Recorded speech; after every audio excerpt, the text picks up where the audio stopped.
incredible woman who has experienced breast cancer recently and has undergone treatment. Good morning. The best part of being the last to speak is the best have already spoken. So thank you very much for having me here this morning, Sumit and Krupali. You guys always amaze me with the energy, the love and the compassion you have for our people. And I must acknowledge Mary, patron of the Children's Heart Hospital. Belinda, Erica, you seem to be so full of life, you know. And ladies and gentlemen, you making time out here this morning to be part of this Pinktober awareness speaks a lot for itself. Unfortunately, I always look forward to having men in the room as well, because this is a battle that we have to win with our men as well. I just have a simple question. When was the last time any of us had our pap smear? Maybe that's something for us to ask. Some of us who are quite into our well-being follow our doctor's orders very, very seriously. But some of us, like me, who tend to ignore the health, actually end up at the podium creating awareness. So Pinktober, the pink badges, the pink that we wear very excitedly in the month of October, it has a symbolic reference. It sort of marks not only creating awareness about Pinktober, but those that we have lost, those that are struggling and battling, and the progress we have made as a nation in order to battle breast cancer. The experts have already spoken about the types of cancer, the support services that is available, the medical services that is available. I will take it my responsibility to thank everybody, thank each and everyone who's not only here, but who has been carrying out awareness about Pinktober during this month. I suggest we wear this pink all throughout, so that we don't forget how important it is for our women to reach their health centers, to have early checkups, so that we can cure that. Looking at numbers in Fiji, Rupali spoke about 200 to about 300 people being diagnosed, and of course some of them do pass away. And one of the reasons that doctors give is because they detected the cancer very late. Last week we had a awareness in my ministry, and we had one survivor, one of our teachers. And she said if she had not been pushed after being diagnosed by her colleagues, by her students, she would not have lived to see today. And she clearly explained her story to us, how her walk made so something was wrong with her. And many a times we sort of sense things are not wrong, even with us, our colleagues, our neighbors, our family members, and we tend to let it be. From 2014, I've been in this role with women and health and education, and every year we do such massive awareness. What angers me is that women still report to the hospital late. I'm sorry, we have to be very bold about this. Women are losing life. Children are losing parents. Spouses are losing, husbands are losing their spouses. What seems to be wrong? My simple explanation, we think our health is somebody else's responsibility. It shouldn't be. Our health needs to be our responsibility. You've heard from Erica, the services that's available. We year in, year out, we hear from survivors. We can battle it. We can battle it if we detect it early. How hard is it for us? I'm going to say us because we are all part of it. Krupali just said, it spares no one. Today it's somebody else, tomorrow it could be us. It could be our daughters, could be our daughter-in-laws, could be our moms. She did mention post-menopause. I don't know how much education we are carrying around menopause as well. It totally changes the life of a woman. We've got to understand. And we need the men in the room, men at the table, when we discuss this, because the biggest support is going to come from your spouse, your partner, and your children. Some survivors I had, this year as well, they were deserted by the spouse. It's too much for the men to handle. Too much for the men to handle. So where does the woman go? We have support services from the Fiji Cancer Society. We have other NGOs, counselors who give the support services. But where is the family support? I mean, at this point in time, I'd like to record my appreciation to all the doctors and the nurses across the country who continue to push for this. Visit your health center, get tested, self-examination. How hard is it for somebody to self-examine your breast? Any small lump should trigger alarm bells. Something is wrong. It may not be cancer. It may not be cancer. But to the women out there, please don't take chances. We are losing far too many women. Services are available. So the teacher I was talking about, she was diagnosed. She refused to go to the clinics.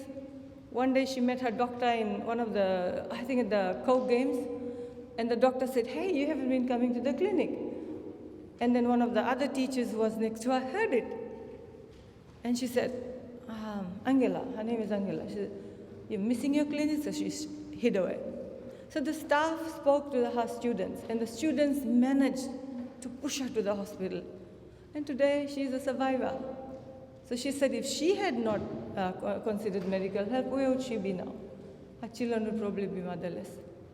Then the second thing is our obsession with herbal medicine.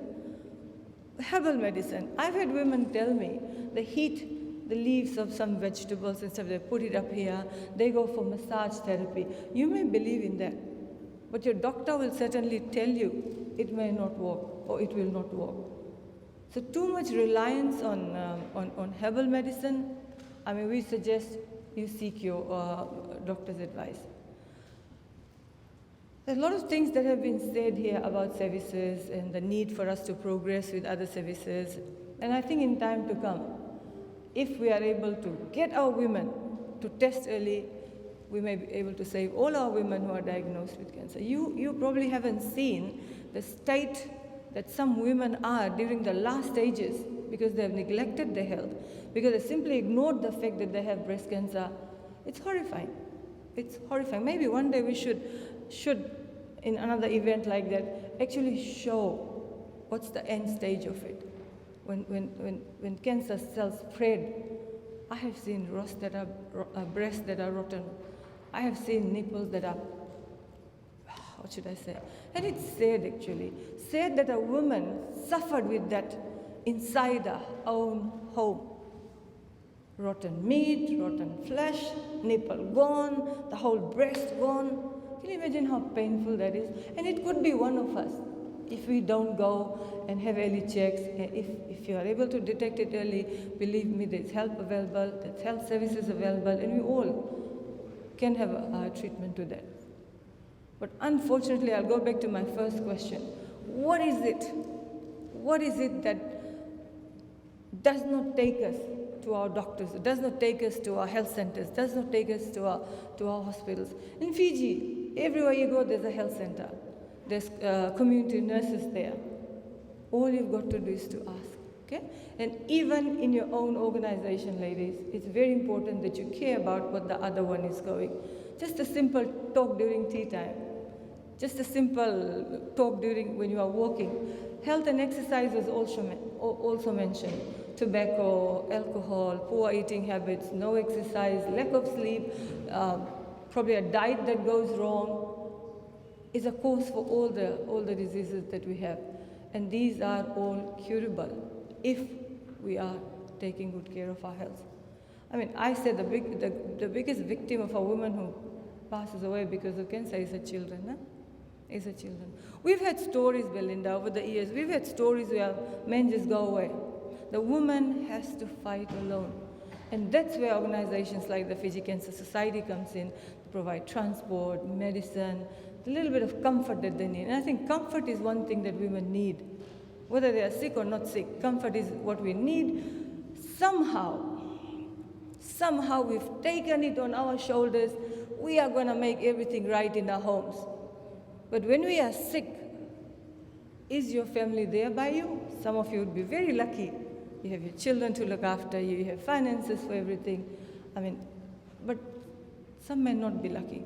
So that's why at the Ministry of Women now what we are doing is we have a REACH project. Urban women, suburban women have access to these services. I mean, they have access to the information. Krupali mentioned about how internet has full of information. The children need to know that, nothing to hide. And so what we are going to do with our REACH project is every community we're going to visit, this is going to be part of our agenda. We have 3 mobile buses that actually house a lot of services.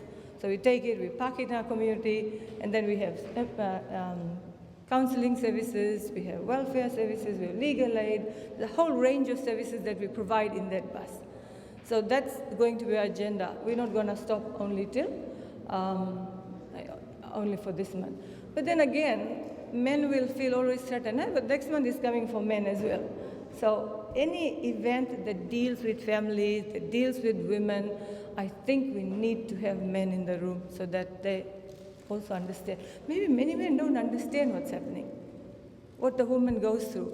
But the question we need to ask is, if a woman's breast has rotten away, basically fallen off, and it's just dead meat now, pus and blood and dead meat, how come the family doesn't notice it? That's why we need to bring the children in this conversation. Belinda said we need to converse. Yes, we need to converse. We need to make sure that the woman gets all the support that she needs when she's suffering from diseases like that. But you've got to understand, if somebody tells me tomorrow, oh, you have cancer, I'm half dead. That's the fear people have. And I think that's one of the reasons why women don't want to talk about this to the families. Oh, the doctor has said I have breast cancer. And suddenly, wow, it's death for you, and you get scared. So awareness like this, we must motivate women. We must inspire women with good survivor stories. Erica, my hats off to you. In such a lively manner, you've communicated that. And we need to communicate this kind of stories to all our women out there, so that the fear of dying from cancer, the fear of going through that pain and loneliness and whatever feeling comes then, I mean, I'm sure most of us wouldn't know what the feeling is because we haven't been through that. But when survivors tell us these stories, they should be eye-opener for the rest of the women, especially our rural women, our deep maritime women. I think we are so lucky to be around these urban centers where everything is, the health service is accessible, information is there, awareness is there. But we definitely need to take this out to the rural communities, to the islands, to the rural maritime areas, so that we put every woman at the same platform, and again we are able to save lives. So ladies and gentlemen, the battle against cancer, the awareness against cancer, the conversations regarding cancer and health needs to continue at every forum, at every level. And hopefully, with numbers increasing at the hospitals is a good sign. I would say it's a good sign. When more and more people are taking tests, when more and more people are reaching out to the doctors for this, it's a very good sign. That means the awareness is working. It is working. No longer taboo. I mean, I think when I would have been a girl 20, 30 years ago, nobody would talk about breast. Breast is something very, very sensitive. Don't talk about it. Don't talk about it in the family. Don't talk about it. Media.